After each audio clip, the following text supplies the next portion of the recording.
BBC Urdu service کی اس مجلس میں ہمارے مہمان ہیں وزیر اعظم پاکستان جناب سید یوسف رضا گیلانی صاحب. خوش آمدید. مہربانی.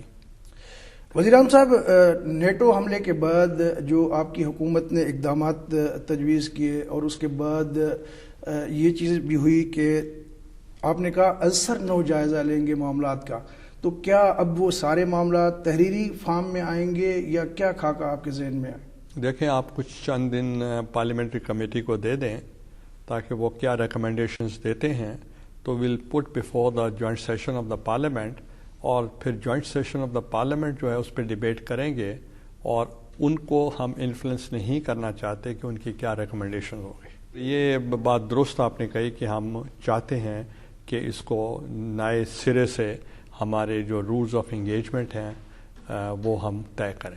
اچھا، اس پرٹیکولر واقعے کے بعد یہ بھی دیکھنے میں آیا کہ ایئر ڈیفنس سسٹم کو ایکٹیویٹ کیا گیا ہے اور اس سرحد کے اوپر، تو کیا اب ڈرون آئیں گے تو ان کو کیا گرانے کے احکامات بھی دیے گئے ہیں جس طرح آپ نے لاسٹ ٹائم اسپیچ بھی کی تھی؟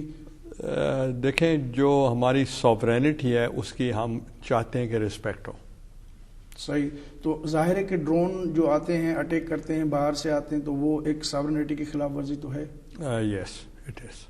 تو اب یعنی کہ پاکستان کی سلامتی کی حفاظت کے لیے جو تعینات ہیں افواج، ان کو کہہ دیا گیا ہے کہ اب کوئی اس طرح کا واقعہ قبول نہیں ہوگا. دیکھیں جی، ہمارے جو فوج ہے ان کا کام ہے سرحد کی حفاظت کرنا، اور عوام کی خواہش اور امنگیں جو ہیں اس کی ترجمانی یہی ہے کہ وہ ہمارے ملک کے سرحدوں کی حفاظت ہونی چاہیے. اچھا، اس پرٹیکولر حملے کے بعد یہ بھی دیکھنے میں آیا کہ باجوڑ ایجنسی میں جو طالبان ایکٹیو تھے، مولوی فقیر حسین، ان کا بیان بھی چھپا کہ جی حکومت سے بات چیت ہو رہی ہے، 145 جو طالبان پکڑے ہوئے تھے ان کو رہا کر دیا ہے، خیر سگالی کے طور پہ حکومت نے کوئی اس طرح کی پیس ٹاکس شروع کر دیے.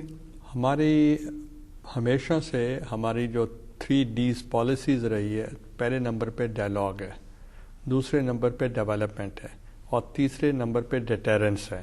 تو اس لیے ہم نے پہلے بھی، آپ کو یاد ہوگا سوات میں ہم نے جو مولانا تھے فضل اللہ، ہم نے ان کے ساتھ بات کی تھی، ہمارا معاہدہ ہوا تھا. اس معاہدے کی جب خلاف ورزی ہوئی تو we were left with no choice except کہ پھر ہم ملٹری ایکشن کریں، اور آپ نے دیکھا کہ ہم نے ملٹری ایکشن کیا. ہماری پالیسی کا ہے کہ اگر کوئی ہم سے ہمارے وائلنس نہیں کرتے، وہ وائلنس ڈیناؤنس کرتے ہیں اور پولیٹیکل ایجنٹ کے سامنے جا کے سرنڈر کرتے ہیں کہ ہم ان تشدد میں نہیں آئیں گے، تو پھر وہ ایک مین اسٹریم میں آ جاتے ہیں. مگر ایز سچ کوئی ملیٹنٹ سے ہماری بات نہیں ہو رہی. صحیح. یہ جو ان کا دعویٰ ہے کہ جی 145 جو ملیٹنٹ پکڑے گئے تھے وہ رہا کیے گئے ہیں، از اٹ ٹرو؟ دیکھیں، ان کی جو دعویٰ ہے وہ ان کی اپنی بات ہے. اس کے لیے جو میری انفارمیشن ہوگی وہ میں آپ کو ایٹ رینڈم نہیں دے سکتا. یعنی کہ کچھ در پردہ چل رہا ہے معاملہ؟ نہیں، کوئی در پردہ نہیں ہوگا. ہمارا جو ہوگا وہ بغیر پردے کے ہوگا. آپ کی حکومت نے اس واقعے کے بعد بڑے ایکسٹریم اقدامات لیے، جیسا کہ آپ نے نیٹو کی سپلائی بند کر دی، شمسی ایئر بیس خالی کرنے کا حکم دے دیا. تو کیا ہوا اس کا واقعہ؟ جو شمسی ایئر بیس خالی ہو گیا، ڈیڈ لائن تو آج پوری ہو رہی؟ آج ویکیٹ ہو گیا ہے.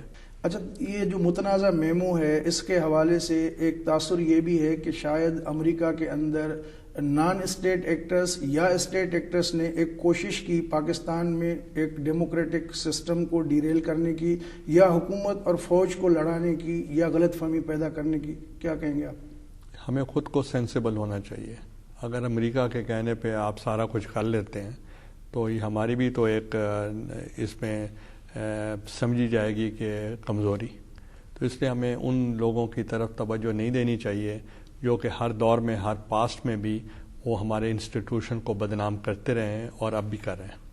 تو یہ معاملہ آپ نے ریفر کیا پارلیمنٹ کو آلریڈی، پارلیمنٹری کمیٹی کو دیا، اور پھر ہم نے دیکھا کہ ایک دم سے سپریم کورٹ جو ہے اس نے بھی سماعت شروع کر دی. تو میاں صاحب وہاں گئے، انہوں نے کہا جی پارلیمنٹ جو ہے وہ ڈیلیور نہیں کر رہی، ربڑ اسٹیمپ ہے. تو کیا یہ پارلیمنٹ کی بالادستی سرنڈر کرنے کے برابر نہیں ہے کہ ایک دوسرا انسٹیٹیوشن جو کہ اکارڈنگ ٹو کانسٹیٹیوشن ان کا درجہ پارلیمنٹ کے بعد؟ تو آپ سیدھی بات ہے کہ آپ ایک پارلیمنٹیرین کی بات نہیں مانتے اور ایک تھانے دار کی بات مانتے ہیں، تو this is also insult to the parliament. صحیح. تو وہ بھی تو ایک تھانے دار کو دیں گے کہ آپ اس کی انویسٹیگیشن کریں. بینظیر بھٹو صاحبہ کے قتل کو 4 سال تقریباً ہو گئے, اس کی انویسٹیگیشن کا کیا بنا؟ کوئی قاتل نہیں پکڑے گئے. میں آپ کو صرف یہ بتانا چاہ رہا ہوں کہ آپ اگر دیکھیں کہ جو ہائی پروفائل کیسز ہیں دے ٹک ٹائم, اور باقی بھی آپ کے ملک میں کئی آپ نے دیکھا اسیسینیشنز ہوئی ہیں اور اس کا ابھی تک کوئی بات سامنے نہیں آئی. یہ معاملہ زیر التوا ہے, جوڈیشری میں ہے. Let the results come. کہیں ایسا تو نہیں کہ ایسے طاقتور لوگ اور ادارے اس کے پیچھے ہیں جس کی وجہ سے حکومت کے بھی پر جلتے ہوں؟ حکومت کے پر اب کیا جلنے ہیں؟ 4 سال سے تو بیٹھے ہیں, پر جلنے ہوتے تو بہت پہلے جلتے. لیکن اس ایشو میں اتنا تو نہیں گئے. نہیں, کوئی ایشو میں نہیں ہے, تو بہت پہلے کی بات ہے, اور اٹس اے میٹر از سب جوڈیس, عدلیہ کے پاس ہے. اچھا, میاں صاحب نے لاڑکانہ میں جلسہ کیا, انہوں نے کہا ہے کہ جی جو محترمہ کے وہ تڑپتا چھوڑ گئے وہ حکومت اور کابینہ میں ہے. کیا کہیں گے آپ؟ ان کی رائے ہے, ان کی رائے کو میں روک تو نہیں سکتا. اچھا, آپ کی حکومت جو ہے سرائیکی صوبہ بنانے کی بھی بات کر رہی ہے, تو کیا یہ اس اسمبلی سے جس طرح 18ویں اور 19ویں ترمیم اتفاق رائے سے آپ نے منظور کروائی, ابھی ایفرٹ ہوگی یا یہ اگلے پارلیمنٹ پہ چھوڑیں گے آپ؟ میرا خیال ہے کہ ہمیں اگلے پارلیمنٹ پہ نہیں چھوڑنا چاہیے. یہ ایک برننگ ایشو ہے اور عوام کی خواہش ہے, اور ہمیں اسی موجودہ فورم کو استعمال کریں گے ہم. اچھا, NRO کے حوالے سے آپ نے کہا کہ جی میں مستعفی ہو جاؤں گا, سوئس حکومت کو خط نہیں لکھوں گا, چونکہ میں نے یہ بات نہیں کی, میں نے یہ بالکل بات نہیں کی. وہ سوال جو تھا وہ ڈیفرنٹ تھا. وہ سوال راؤف کلاسرا نے یہ کیا تھا کہ جو سرائیکی بیلٹ ہے اس میں بے وفایوں کی بڑی داستان ہے, اور انہوں نے چند نام لیے کہ انہوں نے بھی بے وفائی کی. اب ہو سکتا ہے کہ آپ کو بھی کہیں ایسا مجبور کیا جائے کہ آپ بے وفائی کریں. تو اس کانٹیکسٹ میں میں نے بات کی تھی کہ میں سیاست چھوڑ دوں گا, پارٹی کو سٹیب نہیں کروں گا. جو آپ کا یہ بیان آیا ہے سر, اسی تناظر میں کیا ایسا آپ کو محسوس ہوتا ہے کہ حکومت دباؤ کا شکار ہے, کوئی چیز انہونی ہونے جا رہی ہے جس کی وجہ سے آپ کو اس طرح کے بیانات دینے پڑ رہے ہیں کہ جی میں پارٹی سے دھوکہ نہیں؟ میں آپ کو ایک چیز بتاؤں کہ کوئی انہونی بات نہیں ہونے والی.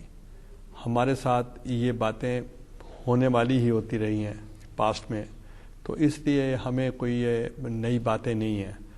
جہاں تعلق ہے جمہوریت کا, جہاں تعلق ہے پارلیمنٹ کا, پارلیمنٹری ڈیموکریسی کے تحت, آئین کے تحت, رولز آف بزنس کے تحت, جمہوریت کے تحت ہمیں کوئی خطرہ نہیں ہے. صحیح. اچھا, صدر آصف علی زرداری صاحب سے پچھلے دنوں صدر اوباما نے بات کی, اس کے بعد ان کی طبیعت کہتے ہیں خراب ہوئی. ہو سکتا ہے کہ انہوں نے ایسی ڈیمانڈ کی یا کوئی ایسی ایران کے کانٹیکس میں بھی جو ہے پریشر ڈالا یا کوئی اس طرح کی چیزیں ہوئیں کچھ؟ دیکھیں, یہ تو ساری اسپیکولیشنز ہو رہی ہیں. آپ بیچ میں ایران بھی آ گیا ہے, بیچ میں پریزیڈنٹ اوباما بھی آ گئے ہیں. ان کی روٹین میں چونکہ بون کانفرنس ہونی تھی, اس پہ پہلے سے طے شدہ تھا کہ ان کی بات ہوگی. میری بھی طے شدہ تھی کہ سیکرٹری کلنٹن کے ساتھ میری بات ہوگی, اور میری بات ہوئی. اور جب ان کی بات ہونی تھی ہی واز ناٹ ویل, مگر اس وقت تک ان کے فزیشین کو اندازہ نہیں ہوا کہ ہی از ویل اور ہی از ناٹ ویل. کہا جاتا ہے کہ صدر آصف علی زرداری کو کچھ زہر دیا گیا, اور آپ کا جو بیان آیا پی ایم ہاؤس سے, اس میں ایک چیز لکھی ہوئی تھی کہ جی ابھی یہ طے ہونا باقی ہے کہ میڈیکل جو انہوں نے میڈیسنس جو لی ہیں اس کا ری ایکشن ہوا ہے, یا کہ جو پہلے سے انہیں عارضۂ قلب کی بیماری تھی کہ یہ اس کا ری ایکشن ہوا. تو اس سے تھوڑی سی اس کو تقویت ملی. کیا کہیں گے آپ اس پہ؟ جو ان کے فیملی ڈاکٹرز اور جو فیملی کی طرف سے اسٹیٹمنٹ تھا, that was not from the PM house ہاؤس. Thank you so much prime minister صاحب ہمیں ٹائم دینے کا.